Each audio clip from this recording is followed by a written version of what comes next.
Why would Jesus, the clearest truth ever revealed, choose to speak in stories that not everyone understands?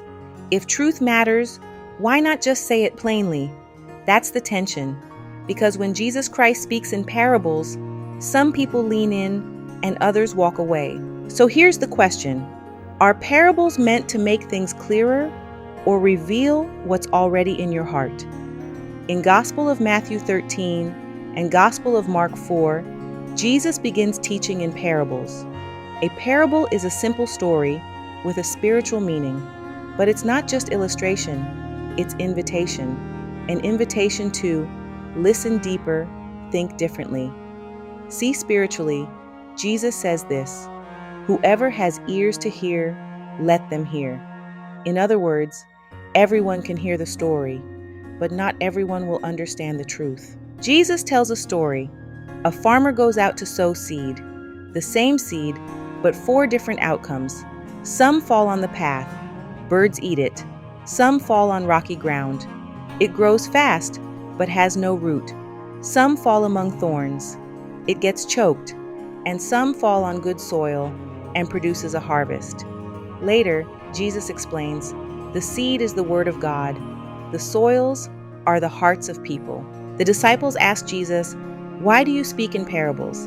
And his answer is striking. Parables both reveal truth to the hungry, conceal truth from the hardened. This is not about intelligence. It's about posture. Those who are open receive more. Those who are closed miss what's right in front of them. Parables are like mirrors. They don't just show truth, they show you. Jesus continues with more parables about the kingdom of God. The mustard seed. Start small, become something great.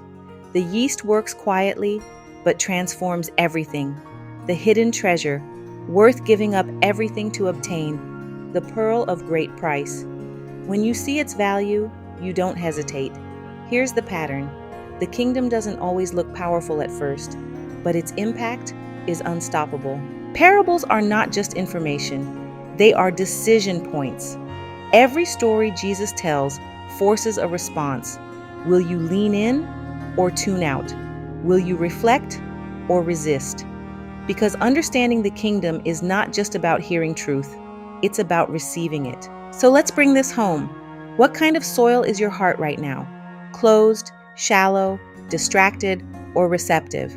Because the word is still being sown right now.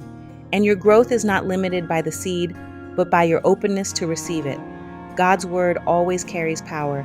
Stop blaming the seed, check your soil. Create space in your life for truth to take root and grow. The word works when the heart is ready. Understand the word, trust the Lord, walk it out. Bible scholars, the next Bible story is waiting. Don't miss it.